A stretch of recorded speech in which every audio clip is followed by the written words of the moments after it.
24 दिसंबर 1999 की दोपहर करीब 4 बजे इंडियन एयरलाइंस की फ्लाइट नंबर IC814 हर बार की तरह काठमांडू के त्रिभुवन इंटरनेशनल एयरपोर्ट से न्यू दिल्ली के लिए उड़ान भरती है। कुछ ही घंटों में क्रिसमस का फेस्टिवल था और आने वाले दिनों में नए साल की खुशियां भी अपने रंग बिखेरने वाली थी, जिस कारण प्लेन के अंदर बैठे सभी लोगों में एक्साइटमेंट का माहौल था। प्लेन में बैठा हर एक शख्स खुश था और जल्द अपनी डेस्टिनेशन पर पहुंचने के लिए बेसब्री से इंतजार कर रहा था। प्लेन में कुल 176 पैसेंजर्स और 15 क्रू मेंबर्स सवार थे, जिसमें ज्यादातर संख्या भारतीयों की थी, लेकिन इस फ्लाइट में कुछ विदेशी यात्री भी मौजूद थे। प्लेन की कमान को कैप्टन देवी शरण ने संभाला हुआ था, जिनके को पायलट राजेंद्र कुमार और chief flight attendant Anil Sharma थे। प्लेन जमीन से 10,000 फीट ऊपर पहुंच चुका था और समय से अपनी तय दिशा में आसमान से होकर गुजर रहा था। काठमांडू से न्यू दिल्ली के लिए उड़ा ये विमान कुछ ही देर में नेपाल से निकलकर इंडियन एयर स्पेस में दाखिल हो चुका था और अब केवल 1 से 1.5 घंटे के अंदर न्यू दिल्ली के इंदिरा गांधी इंटरनेशनल एयरपोर्ट पर लैंड करने वाला था। फ्लाइट की डेस्टिनेशन बेशक 1 से 1.5 घंटे की दूरी पर थी, लेकिन फ्लाइट में मौजूद किसी भी इंसान को इस बात का अंदाजा भी नहीं था कि ये 1 से 1.5 घंटे का सफर अब उनके लिए काफी लंबा होने वाला है। आगे जो होने वाला था वो किसी बुरे सपने से भी ज्यादा डरावना था। दरअसल प्लेन के इंडियन एयर स्पेस में एंटर करते ही अचानक से मास्क पहने हुए 5 लोग हाथों में बंदूकें लिए पैसेंजर्स के सामने खड़े हो जाते हैं। ये पांचों लोग आतंकवादी थे, जिनका मकसद इस प्लेन को हाईजैक करना था। प्लेन को अपने कंट्रोल में लेने के लिए एक हाईजैकर बंदूक लेकर पायलट के कैबिन में घुस जाता है और कैप्टन देवी शरण और को पायलट राजेंद्र कुमार पर बंदूक तान देता है। उधर चारों हाईजैकर्स भी पैसेंजर्स और क्रू मेंबर्स को हथियारों से डराने लगते हैं। प्लेन का माहौल एकदम से खौफनाक मंजर में बदल जाता है। पैसेंजर्स को समझ नहीं आता कि थोड़ी देर पहले उनके ही बीच बैठे हुए कुछ लोगों का इस तरह उन पर बंदूक तानना और उनका टेररिस्ट होना कैसे संभव हो सकता है। प्लेन का कंट्रोल पाते ही हाईजैकर्स ने बच्चों और महिलाओं को एक तरफ और यंग पैसेंजर्स को दूसरी तरफ कर लोगों को बांटना शुरू कर दिया। इस घटना से जहां पैसेंजर्स के होश उड़े हुए थे, तो वही पायलट्स कैबिन में मौजूद हाईजैकर कैप्टन शरण पर प्लेन को वेस्ट की तरफ उड़ाने के लिए डरा धमका रहे थे। दरअसल इन हाईजैकर्स का मकसद इस प्लेन को पाकिस्तान ले जाने का था। ये पांचों हाईजैकर्स पूरी प्लानिंग के साथ आए थे। ये लोग इतने चौकन्ने थे कि अपने असली नाम की जगह काफी सावधानी बरतते हुए एक दूसरे को चीफ, बर्गर, डॉक्टर, भोला और शंकर जैसे कोड नेम से बुला रहे थे। इन पांचों ने मिलकर कुछ मिनट्स के अंदर ही बंदूकों के दम पर प्लेन के सभी पैसेंजर्स, पायलट और क्रू मेंबर्स के अंदर अपना खौफ बैठा दिया। अब प्लेन पूरी तरह से हाईजैकर्स के कंट्रोल में था, जिसे वो पाकिस्तान के लाहौर एयरपोर्ट की तरफ ले जाना चाहते थे। कैप्टन देवी शरण हाईजैकर्स के दबाव में आकर प्लेन को दिल्ली की जगह वेस्ट की तरफ मोड़ देते हैं। प्लेन के वेस्ट की तरफ मुड़ते ही हाईजैकर्स को अपना प्लान कामयाबी की तरफ बढ़ता दिखा, जिस कारण वो थोड़ा रिलैक्स हो गए। इसी मौके का फायदा उठाते हुए कैप्टन ने हाईजैकर्स की नजर से बचकर ट्रांसपॉन्डर के जरिए इंडियन एयर ट्रैफिक कंट्रोल को प्लेन के हाईजैक होने की इंफॉर्मेशन दे दी। इस तरह पहली बार 4:40 पर इंडियन ATC को फ्लाइट IC814 के हाईजैक होने के बारे में पता चला। इस खबर के पता चलते ही ATC चौकन्ना हो गए और उन्होंने देर न करते हुए फौरन सेंट्रल गवर्नमेंट के क्राइसिस मैनेजमेंट ग्रुप CMG से कांटेक्ट किया और प्लेन के हाईजैक होने के बारे में बताया। CMG को उस समय cabinet secretary Prabhat Kumar lead कर रहे थे, लेकिन उन्होंने इस मामले में अर्जेंसी न दिखाते हुए कोई भी इमीडिएट एक्शन नहीं लिया। CMG ने ना तो कोई इमरजेंसी मीटिंग को अरेंज किया और ना ही वक्त की नजाकत को समझते हुए फॉरेन इंटेलिजेंस ब्यूरो और रॉ के ऑफिशियल से कांटेक्ट किया, जिस कारण कैप्टन देवी शरण को इंडियन अथॉरिटीज की तरफ से ना तो कोई मदद मिल रही थी और ना ही कोई दिलासा। हैरानी की बात यह थी कि प्राइम मिनिस्टर अटल बिहारी वाजपेयी को हाईजैकिंग की खबर प्लेन हाईजैक होने के करीब 1 घंटे बाद पता चली। कैप्टन शरण हैरान थे कि आखिर ऐसी सिचुएशन में भी ATC कोई जवाब क्यों नहीं दे रहा, लेकिन जब कुछ देर तक ATC की तरफ से कोई जवाब नहीं आया तो वो आने वाले समय को भांप चुके थे। उन्हें अपना और सभी पैसेंजर्स का फ्यूचर साफ साफ दिख रहा था, जिस कारण वो काफी निराश होकर प्लेन को अभी भी पाकिस्तान की सीमा की ओर ले जाने के लिए मजबूर थे। कुछ देर वेस्ट की ओर प्लेन उड़ाने के बाद कैप्टन शरण ने लाहौर में लैंडिंग के लिए पाकिस्तानी ATC से रिक्वेस्ट की, लेकिन उन्होंने कैप्टन की इस रिक्वेस्ट को रिजेक्ट कर दिया। कुछ महीने पहले ही भारत और पाकिस्तान के बीच कारगिल का युद्ध हुआ था, जिसमें भारत ने पाकिस्तान को बुरी तरह शिकस्त दी थी, जिस वजह से इंडिया और पाकिस्तान के संबंध सबसे नाजुक मोड़ पर थे। ऐसे में पाकिस्तान नहीं चाहता था कि किसी भी वजह से शक की सुई उस पर उठे, इसलिए मना करने के साथ पाकिस्तान कैप्टन को धमकी देता है कि अगर इंडियन प्लेन लाहौर में एंटर किया तो प्लेन को शूट कर दिया जाएगा। पाकिस्तान का जवाब कैप्टन शरण को मुश्किल में डाल देता है। उन्हें कोई भी रास्ता नहीं सूझ रहा होता। वो कोशिश करते हैं कि प्लेन इंडिया के ही किसी एयरपोर्ट पर लैंड कर जाए, लेकिन हाईजैकर्स को ये गवारा नहीं था। उन्हें डर था कि ऐसा करने पर उनका बना बनाया प्लान चौपट हो सकता है। कोई डेस्टिनेशन डिसाइड ना होने की वजह से प्लेन लंबे समय तक इंडिया और पाकिस्तान के बॉर्डर के ही चक्कर काटता रहा, जिस कारण प्लेन का फ्यूल तेजी से खत्म हो रहा था और अब अगर प्लेन को जल्द ही लैंड नहीं किया जाता तो प्लेन का क्रैश होना तय था। इन सभी डरावने विचारों से कैप्टन के माथे पर चिंता की लकीरें उभर आई, लेकिन फिर भी इस उलझन के बीच कोई हल निकालने के लिए उन्होंने वापस इंडियन एटीसी से कांटेक्ट किया। कैप्टन ने इंडियन एटीसी से रिक्वेस्ट की कि इंडियन गवर्नमेंट जल्द से जल्द पाकिस्तान से रिक्वेस्ट करे कि वो भारतीय प्लेन को अपने यहाँ लैंड करने की परमिशन दे। कैप्टन ने एटीसी को यह भी बताया कि पाकिस्तान एटीसी उन्हें लाहौर में एंटर नहीं करने दे रहा है। ऐसे में फ्रस्ट्रेटेड हाईजैकर्स किसी भी पल पैसेंजर्स पर अटैक कर सकते हैं। इस खबर से इंडियन अथॉरिटीज समेत पूरा देश हिल चुका था। देश और दुनिया की हर न्यूज में इंडियन प्लेन के हाईजैक होने की खबर हेडलाइंस बन चुकी थी। When 5 masked terrorists hijacked Indian Airlines flight IC814. Plane was carrying 11 crew members and 179 passengers. एक तरफ जहां पूरी दुनिया की नजर भारत के इस हाईजैकिंग पर टिकी हुई थी, तो वही अफसोस इस बात का था कि भारत के बहुत से हाई कमांड्स को इस हाईजैकिंग की जानकारी न्यूज चैनल्स के जरिए मिल रही होती है। सीएमजी के इमीडिएट एक्शन न लेने की वजह से पहले ही काफी देर हो चुकी थी, इसलिए इन्फॉर्मेशन मिलते ही इंडियन अथॉरिटीज फौरन हरकत में आ गई। 6:30 बजे इंडियन हाई कमीशन ने पाकिस्तान से प्लेन को लाहौर में लैंड करने की रिक्वेस्ट की, मगर पाकिस्तान ने भारत की इस अपील को खारिज कर दिया। इस तरह इंडियन गवर्नमेंट की कोशिश भी नाकाम रही और अब एक बार फिर प्लेन इंडिया और पाकिस्तान के बॉर्डर पर चक्कर काटने लगा। प्लेन में अब केवल 1 घंटे का ही फ्यूल बचा था, जिसे देखते हुए कैप्टन शरण एक आखिरी प्रयास करते हैं और हाईजैकर को कहते हैं कि प्लेन में जल्दी ही फ्यूल खत्म होने वाला है, जिस कारण प्लेन क्रैश कर सकता है। इसलिए जब तक लाहौर का रास्ता साफ नहीं हो जाता, प्लेन को अमृतसर एयरपोर्ट पर लैंड करके रिफ्यूल कर लेना चाहिए।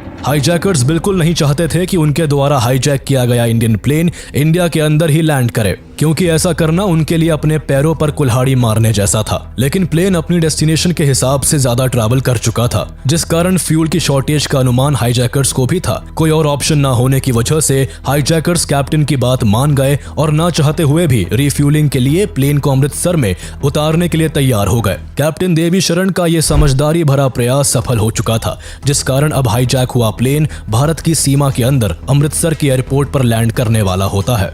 देखा जाए तो सिचुएशन को संभालने के लिए इंडियन गवर्नमेंट और इंडियन अथॉरिटीज के पास बेस्ट चांस था। कैप्टन देवी शरण को भी अब उम्मीद की एक किरण नजर आ रही होती है। उन्हें विश्वास था कि अगर एक बार प्लेन इंडिया में लैंड कर गया तो भारत सरकार कैसे भी करके हाईजैकर्स के प्लान को फ्लॉप कर देगी और सभी पैसेंजर्स की जान बचा लेगी। लेकिन असल में जो कुछ होता है वो भारत के लिए एक हिस्टोरिकल ब्लंडर साबित होता है और कैप्टन देवी शरण की आखिरी उम्मीद भी टूट जाती है। दरअसल हाईजैकर्स के मानते ही कैप्टन शरण अमृतसर एटीसी से राजा सांसी एयरपोर्ट पर लैंडिंग की परमिशन मांगते हैं। अमृतसर एटीसी लैंडिंग की परमिशन देते ही फौरन सभी इंफॉर्मेशन इंडियन अथॉरिटीज को फॉरवर्ड कर प्लेन के लैंड करने का इंतजार करता है। कुछ ही देर बाद 6:44 PM पर प्लेन राजा सांसी एयरपोर्ट पर लैंड करता है। प्लेन के लैंड करते ही पहले से ही तैयार पंजाब पुलिस हरकत में आ जाती है और दिल्ली से अगले ऑर्डर्स का इंतजार करने लगती है। उधर दिल्ली में प्रधानमंत्री Atal Bihari Vajpayee crisis management group के साथ हाईजैकिंग को लेकर मीटिंग करते हैं, पर मीटिंग में हाईजैकिंग को रोकने के लिए कोई भी सॉल्यूशन नहीं निकलता। वहीं पंजाब पुलिस हाईजैकर्स से लगातार कांटेक्ट करने की कोशिश करती है, लेकिन हाईजैकर्स पंजाब पुलिस से कोई बातचीत नहीं करते। वो बस जल्द से जल्द रिफ्यूलिंग कराकर प्लेन को भारत की सीमा से बाहर ले जाना चाहते थे। लेकिन जब फ्यूलिंग में वक्त लगने लगा तो हाईजैकर्स को शक हुआ और उन्होंने कैप्टन शरण के सिर पर बंदूक लगाकर जल्द फ्यूलिंग करने की डिमांड की। लेकिन दिल्ली हाई कमांड्स का सख्त आदेश था कि फ्यूलिंग में देरी की जाए, जिससे एनएसजी कमांडोज को अमृतसर पहुंचने के लिए ज्यादा से ज्यादा समय मिल सके। एनएसजी कमांडोज अभी भी अपनी डेस्टिनेशन से 400 किलोमीटर दूर दिल्ली में ही थे। उन्हें अमृतसर पहुंचने में टाइम लगने वाला था। यूं देखते देखते काफी वक्त गुजर गया, पर प्लेन में अभी भी फ्यूल फिल नहीं किया गया। इस तरह हो रही देरी से हाईजैकर्स का फ्रस्ट्रेशन बढ़ने लगा। उन्होंने गुस्से में आकर कई पैसेंजर्स को मारना पीटना शुरू कर दिया और इसी फ्रस्ट्रेशन का शिकार सतनाम सिंह नाम के एक पैसेंजर को बनना पड़ा। हाईजैकर्स ने गुस्से में सतनाम पर कई बार वार किए, जिसे देख पूरे प्लेन में सन्नाटा फैल गया। हर कोई डरा सहमा चुपचाप होकर बैठ जाता है और ठीक वही करता है जो हाईजैकर्स कहते हैं। प्लेन में सतनाम पर अटैक से घबराए कैप्टन एक बार फिर अथॉरिटीज से कांटेक्ट करते हैं। कैप्टन कहते हैं कि अगर जल्दी रिफ्यूल नहीं की गई तो हाईजैकर सभी पैसेंजर्स को एक एक करके मार देंगे। भारत सरकार चिंता के बोझ से दबी जा रही थी, क्योंकि अभी भी एनएसजी कमांडोज को अमृतसर पहुंचने में समय लगने वाला था। इसलिए पैसेंजर्स की सेफ्टी के लिए डिसाइड हुआ कि अब वो फौरन एक फ्यूल ट्रक प्लेन तक भेजेंगे। लेकिन ट्रक में केवल फ्यूल ही नहीं बल्कि पंजाब पुलिस भी सवार होगी, जो फ्यूल भरने की आड़ में प्लेन के टायर्स को पंचर कर देगी, जिससे प्लेन उड़ ही ना पाए। कुछ ही देर बाद प्लेन के अनुसार फ्यूल ट्रक प्लेन की तरफ बढ़ता है, पर ट्रक काफी स्पीड से चल रहा होता है, जिस वजह से एटीसी को डर था कि इतनी स्पीड से ट्रक को अपनी तरफ आता देख हाईजैकर्स के मन में शक पैदा हो सकता है। इसलिए एटीसी ने ट्रक ड्राइवर से ट्रक को स्लो करने को कहा, लेकिन ड्राइवर सही से इंस्ट्रक्शन को सुन नहीं पाया और ट्रक को स्लो करने की जगह एकदम से बीच सड़क पर रोक दिया। ट्रक का रुकना भारत सरकार के लिए बुरी तरह बैकफायर करता है। अचानक से ट्रक का स्पीड से उनकी ओर आना और फिर रुक जाना हाईजैकर्स के मन में शक पैदा कर देता है। वो इंडियन अथॉरिटीज के प्लान को भांप लेते हैं और जरा भी टाइम वेस्ट ना करते हुए फौरन कैप्टन शरण को गन पॉइंट पर रखकर तुरंत प्लेन को उड़ाने के लिए धमकाते हैं। कैप्टन यहाँ कोशिश करते हैं कि प्लेन को थोड़ी और देर अमृतसर में रोक कर रखा जाए, पर गुस्से से बौखलाए हाईजैकर्स रूपिन कत्याल नाम के एक पैसेंजर पर हमला कर उसे घायल कर देते हैं। 25 साल के रूपिन कत्याल की कुछ दिन पहले ही शादी हुई थी और वो इस प्लेन में अपनी वाइफ के साथ ट्रैवल कर रहे थे, लेकिन हाईजैकर्स द्वारा शुरू में ही महिलाओं और बच्चों को अलग कर दिया गया था, जिस कारण रूपिन की वाइफ को भी पता नहीं चला कि रूपिन हाईजैकर्स के अटैक की वजह से खून से लथपथ हो गए हैं और बुरी तरह दर्द से करहा रहे हैं। हाईजैकर्स यही नहीं रुकते, बल्कि बंदूकें लोड करके दूसरे पैसेंजर्स की तरफ तान देते हैं। ये सब होता देख प्लेन में बैठे लोग चीखना शुरू कर देते हैं। अब कैप्टन शरण के पास कोई और रास्ता नहीं बचता। अगर वो हाईजैकर्स की बात ना मानते तो प्लेन में कत्लेआम मच जाता, इसलिए मजबूरन कैप्टन को प्लेन स्टार्ट कर अमृतसर से टेक ऑफ करना पड़ता है। 7:49 PM पर प्लेन एक बार फिर से हवा में होता है। अमृतसर से प्लेन के साथ साथ अब वो उम्मीद भी जा चुकी थी, जो कैप्टन और सभी पैसेंजर्स को थी, कि भारत सरकार द्वारा उन्हें किसी भी तरह बचा लिया जाएगा। 7:40 PM पर CMG NSG कमांडोज को अमृतसर पहुंचने को कहते हैं। 7:55 PM पर NSG अमृतसर के लिए रवाना होते हैं, लेकिन तब तक बहुत देर हो चुकी थी। इंडियन अथॉरिटीज के बीच अगर कम्युनिकेशन गैप ना होता और क्लियर प्लान के साथ हाईजैकिंग की खबर मिलते ही फौरन NSG कमांडोज को एक्शन लेने के लिए तैयार कर दिया जाता, तो शायद अमृतसर ही इस फ्लाइट का लास्ट डेस्टिनेशन होता, लेकिन ऐसा होता नहीं है। वैसे NSG कमांडोज के लेट पहुंचने को लेकर भी कई थ्योरीज है, जिसमें एक थ्योरी ये है कि हाईजैक हुए प्लेन में रॉ एजेंट शशि भूषण सिंह तोमर नाम के एक पैसेंजर भी मौजूद थे, जो प्राइम मिनिस्टर अटल बिहारी वाजपेयी के सेक्रेटरी NK सिंह के ब्रदर इन लॉ थे। इसलिए NK सिंह ने जानबूझकर कमांडोज को अमृतसर पहुंचने में लेट करवाया, जिससे शशि भूषण की सेफ्टी बनी रहे। NK सिंह को डाउट था कि कहीं कमांडोज को भेजने से हाईजैकर्स बेकाबू होकर सभी पैसेंजर्स को मार ना दे। अब असल वजह जो भी रही हो, लेकिन अब प्लेन अमृतसर से निकलकर फिर से आसमान में पहुंच चुका था। कैप्टन शरण फिर से पाकिस्तान एयर ट्रैफिक कंट्रोल से कांटेक्ट करते हैं, लेकिन पाकिस्तान एक बार फिर प्लेन को लाहौर एयरपोर्ट पर लैंड करने के लिए मना कर देता है और लाहौर के सभी नेविगेशनल एड्स और एयरपोर्ट लाइट्स को ऑफ कर देता है। लाइट्स ऑफ होती देख कैप्टन शरण परेशानी में आ जाते हैं। वो समझ नहीं पाते कि आखिर प्लेन को कहां और कैसे लैंड करे। उन्हें पहले ही पाकिस्तान के एयर स्पेस के बारे में कोई जानकारी नहीं होती। ऊपर से अब कॉकपिट में लो फ्यूल की वार्निंग भी शुरू हो जाती है। कैप्टन शरण को कैसे भी करके प्लेन को लैंड करना था। लैंडिंग के लिए प्लेन को नीचे की तरफ लाया जाता है। नीचे एक जगह बहुत सारी लाइट्स एक साथ जलती हुई दिखती है। कैप्टन को लगता है कि यही एयरपोर्ट है, पर जैसे ही प्लेन जमीन के करीब पहुंचता है, नीचे का नजारा कैप्टन के होश उड़ा देता है। दरअसल नीचे कोई एयरपोर्ट नहीं बल्कि हाईवे था, जहां लैंड करना इम्पॉसिबल था। घबराए कैप्टन फौरन प्लेन को दोबारा ऊपर की तरफ ले जाते हैं। इस बार कैप्टन साफ तौर पर पाकिस्तान ATC से कहते हैं कि प्लेन में बिल्कुल फ्यूल नहीं है और अब अगर इसे लाहौर एयरपोर्ट पर लैंड नहीं करने दिया तो प्लेन लाहौर के बीचों बीच क्रैश कर जाएगा, जिससे न सिर्फ प्लेन और पैसेंजर्स बल्कि पाकिस्तान के लोगों को भी खतरा है। अपने लोगों पर बात आते ही पाकिस्तान लैंडिंग के लिए मान जाता है और फ्यूलिंग की परमिशन भी दे देता है। बार बार भारत के प्लेन की लैंडिंग के लिए मना करना पाकिस्तान का एक प्लान था। वो पूरी दुनिया के सामने एक खेल खेल रहा था जिसमें वो चाहता था कि सांप भी मर जाए और लाठी भी ना टूटे। पाकिस्तान का यह असली चेहरा बाद में सामने आता है। फाइनली रात के 8 बजे प्लेन लाहौर एयरपोर्ट पर लैंड करता है।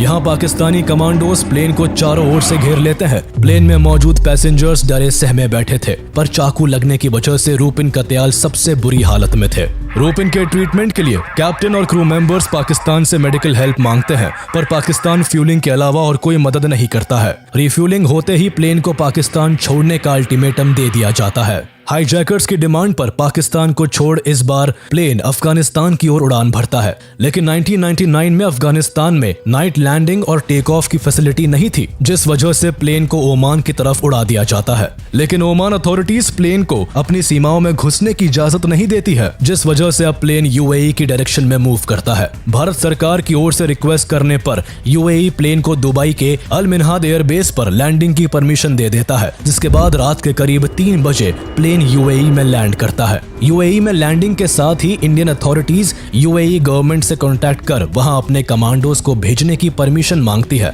लेकिन UAE भारत की इस रिक्वेस्ट को रिजेक्ट कर देता है। हालांकि भारत के कहने पर UAE अथॉरिटीज हाईजैकर्स के साथ एक नेगोशिएशन करती है, जिसमें फ्यूल के बदले इंजर्ड पैसेंजर्स, महिलाओं और बच्चों को रिलीज करने की डिमांड थी।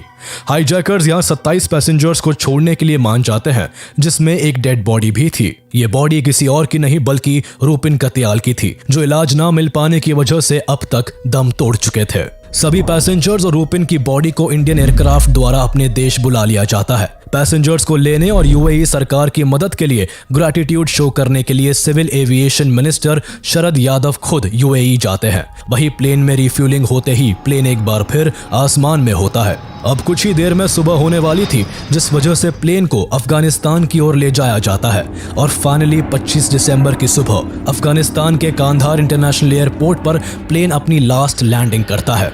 कांधार एयरपोर्ट पर प्लेन के लैंड होते ही तालिबानियों द्वारा प्लेन को चारों तरफ से घेर लिया जाता है। भारत को प्लेन के अफगानिस्तान में होने की इंफॉर्मेशन मिलती है, जिसने भारत सरकार के लिए एक नई उलझन पैदा कर दी। दरअसल उस समय अफगानिस्तान पर तालिबान का राज था, लेकिन इंडिया तालिबान को रिकॉग्नाइज नहीं करता था, जिस कारण प्लेन का अफगानिस्तान में होना इंडिया के लिए एक और परेशानी का कारण बन चुका था। एक तरफ इंडियन अथॉरिटीज का मानना था कि हाईजैकर्स को पाकिस्तान ISI के एक्टिव सपोर्ट के साथ साथ तालिबान का भी सपोर्ट है, तो वही तालिबान का कहना था कि उनका मोटिव बस इंडिया और हाईजैकर्स के बीच नेगोशिएशन कराना है। तालिबान की इंटेंशंस पर भरोसा न होते हुए भी भारत सरकार ने तालिबान से पैसेंजर्स की सेफ्टी की अपील की, साथ ही हाईजैकर्स से उनकी डिमांड्स को जानना चाहा। इस दौरान हाईजैकर्स का गुरूर 7वें आसमान पर होता है। उन्हें अब लगने लगा था कि इंडिया पैसेंजर्स को रिहा कराने के लिए उनकी हर शर्त को मानेगा, इसलिए हाईजैकर्स ने इस मौके का फायदा उठाते हुए भारत के सामने 36 टेररिस्ट जो कि भारत के जेल्स में प्रिजनर्स थे, उन्हें रिलीज करने की डिमांड की। इसके अलावा हाईजैकर्स ने सजाद अफगानी की डेड बॉडी को भी मांगा, जो कि पाकिस्तानी मिलिटेंट और हरकत उल अंसर का कमांडर इन चीफ था, जिसको भारत की जेल से भागने के दौरान मार दिया गया था। हाईजैकर्स यही नहीं रुके, वो भारत से $200 मिलियन की फिरौती भी मांगते हैं। प्राइम मिनिस्टर अटल बिहारी वाजपेयी हाईजैकर्स के आगे झुकने को बिल्कुल तैयार नहीं थे। वो उनकी डिमांड्स को किसी भी कीमत पर नहीं मानना चाहते थे, क्योंकि टेररिस्ट को रिहा करने का मतलब होता भारत के खिलाफ फिर से आतंकवादी गतिविधियों का होना। लेकिन इन्हीं सब के बीच न्यूज चैनल्स के जरिए हर एक खबर लोगों तक जा रही थी। इन खबरों में एक पैसेंजर की मौत की खबर भी होती है और कई पैसेंजर्स के घायल होने की बात भी शुमार थी। साथ ही न्यूज चैनल्स और न्यूज़पेपर्स में प्लेन के अफगानिस्तान में होने की हेडलाइंस भी बन चुकी थी। ये सभी खबरें भारत के लोगों को बेचैन करने के लिए काफी होती है। इन खबरों के कारण सबसे बुरा हाल उन फैमिलीज का होता है जिनका कोई अपना उस प्लेन में मौजूद था। प्लेन में बैठे पैसेंजर्स की फैमिलीज और रिलेटिव्स का कंसर्न केवल अपने लोगों की जान की सलामती का था। वो किसी भी तरह अपने परिवार वालों को हाईजैकर्स के चंगुल से छुड़ाना चाहते थे। इसलिए 26 दिसंबर दिसंबर 1999 को external affairs minister Jaswant Singh जब हाईजैकिंग को लेकर प्रेस कॉन्फ्रेंस कर रहे थे तो उसी बीच इन फैमिलीज की भीड़ इकट्ठा हो गई और जसवंत सिंह से अपने परिवार वालों की सुरक्षा की अपील करने लगे। इसके अलावा कुछ परिवार वाले गुस्से में आकर जसवंत सिंह से हाईजैकर्स की डिमांड को पूरा करने का जोर डालने लगे। सिर्फ पैसेंजर्स की फैमिलीज ही नहीं बल्कि ऑपोजिशन पार्टीज का भी गवर्नमेंट पर पैसेंजर्स की सेफ्टी को लेकर दबाव था। इसलिए गवर्नमेंट ने हाईजैकर्स से नेगोशिएशन करने के लिए एक टीम को कांधार भेजने का फैसला लिया। 27 दिसंबर को ये टीम कांधार पहुंची जिसे senior Indian foreign service officer Vivek Katju head कर रहे थे। तालिबान ने हाईजैकर्स और इंडिया के नेगोशिएशन टीम के बीच नेगोशिएशन कराना स्टार्ट कर दिया, लेकिन दिन पर दिन गुजर रहे थे और हाईजैकर्स एंड इंडियन अथॉरिटीज के बीच कोई भी फैसला नहीं हो पा रहा था। तालिबान ने हाईजैकर्स को $200 मिलियन और सजाद अफगानी की डेड बॉडी की डिमांड को छोड़ने के लिए मना लिया था, पर हाईजैकर्स 36 प्रिजनर्स को रिलीज करने की मांग पर डटे हुए थे। इंडियन अथॉरिटीज इस मांग के विरोध में थी, जिस कारण अभी भी नेगोशिएशन किसी भी नतीजे पर नहीं पहुंचता है। इस दौरान प्लेन में बैठे पैसेंजर्स और क्रू मेंबर्स का जीवन नर्क हो चुका था। पैसेंजर्स को प्लेन में बैठे पूरा एक हफ्ता हो चुका था, जिस वजह से उनके पास खाने के लिए ना तो खाना बचा था और ना ही पीने के लिए पानी। इसके अलावा प्लेन के टॉयलेट्स तक ओवरफ्लो करने लग गए थे। हर एक चीज उस वक्त पैसेंजर्स को परेशान कर रही थी। इधर पैसेंजर्स का हाल बुरा था तो उधर इंडियन गवर्नमेंट के ऊपर हर दिन दबाव बढ़ता ही जा रहा था। कुछ लोग क्राइसिस मैनेजमेंट ग्रुप की मीटिंग में घुसकर हंगामा कर रहे थे तो कुछ लोग प्रधानमंत्री वाजपेयी के रेजिडेंस के बाहर प्रोटेस्ट कर रहे थे। इसी प्रेशर के चलते नेगोशिएशन टीम को जल्द से जल्द कोई फैसला लेने के लिए कहा गया। हम किसी भी दबाव में आकर के आतंकवादियों को छोड़ते हैं तो आतंकवादियों का हौसला बढ़ जाएगा। नेगोशिएशन टीम हाईजैकर्स की डिमांड को काफी हद तक कम करने में सफल हो चुकी थी। इंडियन अथॉरिटीज ने 36 की जगह केवल 3 प्रिजनर्स को ही रिलीज करने की इजाजत दी थी, लेकिन ये 3 प्रिजनर्स हाईजैकर्स की चॉइस के होने वाले थे। हाईजैकर्स ने रिहा करने के लिए मौलाना मसूद अजहर, अहमद ओमर सईद शेख और मुश्ताक अहमद जरगर को चुना था। ये तीनों प्रिजनर्स वो टेररिस्ट थे जो पाकिस्तानी टेररिस्ट ग्रुप से जुड़े हुए थे। पैसेंजर्स की सेफ्टी के लिए मजबूरन इन टेररिस्ट को छोड़ने का डिसीजन लिया गया। तीनों आतंकवादियों को पहले दिल्ली लाया गया और फिर एक फ्लाइट के जरिए जसवंत सिंह के साथ कांधार भेजा गया। कांधार में तीनों टेररिस्ट के पहुंचते ही हाईजैकर्स द्वारा प्लेन और सभी हॉस्टेजेस को फ्री कर दिया गया। इस दौरान इंडियन अथॉरिटीज को उम्मीद थी कि पैसेंजर्स के रिलीज होने के बाद तालिबान 5 हाईजैकर्स को अरेस्ट कर भारत को सौंप देगा, लेकिन तालिबान इसके बिल्कुल ऑपोजिट काम कर रहा था। दरअसल तालिबान 5 हाईजैकर्स और भारत से रिहा हुए तीनों टेररिस्ट को पाकिस्तान पहुंचाने में मदद कर रहा था। तालिबान ने अपने व्हीकल के जरिए इन सभी को पाकिस्तान के बॉर्डर तक छोड़ा और साथ ही इंश्योर किया कि इस बीच भारत की तरफ से उन्हें पकड़ा ना जा सके। इस पूरे इंसिडेंट से ये कंफर्म हो गया कि इस हाईजैकिंग के पीछे पाकिस्तान का हाथ था। कुछ वक्त बाद जब इंडियन गवर्नमेंट द्वारा इस हाईजैकिंग की इन्वेस्टिगेशन की गई तो हाईजैकिंग को लेकर एक एक कर सारे खुलासे होने लगे। इन्वेस्टिगेशन से पता चला कि किस तरह महराजुद्दीन वानी नाम के टेररिस्ट ने दाऊद इब्राहिम के नेपाल कनेक्शन के इस्तेमाल से 5 हाईजैकर्स के फेक पासपोर्ट बनाकर उन्हें राइफल्स और ग्रेनेड्स के साथ प्लेन में चढ़ने में मदद की थी। महराजुद्दीन वानी वो आतंकवादी था जिसने 1993 में मुंबई सीरियल ब्लास्ट में दाऊद इब्राहिम के साथ क्लोजली काम किया था। दाऊद का खास होने की वजह से इसका काफी अच्छा नेटवर्क था, जिसका इस्तेमाल करते हुए इसने नेपाल के त्रिभुवन इंटरनेशनल एयरपोर्ट की लूज सिक्योरिटी का फायदा उठाया और प्लेन को हाईजैक करने में हाईजैकर्स की हेल्प की। इन्वेस्टिगेशन में 5 हाईजैकर्स की पहचान का भी खुलासा हुआ, जिसमें पता चला कि 5 हाईजैकर्स पाकिस्तान के थे, जिनके असली नाम इब्राहिम अख्तर, सनी अहमद काजी, शाहिद अख्तर सईद, शाकिर और जहूर मिस्त्री थे। ये 5 ही हरकत उल मुजाहिदीन नाम के पाकिस्तानी टेररिस्ट ग्रुप से जुड़े हुए थे। इसके अलावा इन्वेस्टिगेटिंग टीम को यह भी पता चला कि इस हाईजैकिंग के पीछे अफगानिस्तान के डिफेंस मिनिस्टर मुल्ला मोहम्मद याकूब का भी हाथ था, जो तालिबान के सुप्रीम लीडर मुल्ला ओमर का बेटा भी था। यानी साफ था कि ये सब कुछ पाकिस्तान के द्वारा किया गया था, जिसमें तालिबान का भी सपोर्ट था। We have evidence to show that hijackers were encouraged by Pakistan. इस तरह 3 आतंकवादियों को रिलीज करने के बदले में 31 दिसंबर 1999 को सभी पैसेंजर्स और क्रू मेंबर्स को कांधार से रिहा करके न्यू दिल्ली ले आया गया। इंडियन गवर्नमेंट इन सभी को सेफली वापस लाने में कामयाब हो गई, लेकिन ये कामयाबी भारत को भारी कीमत चुका कर मिली।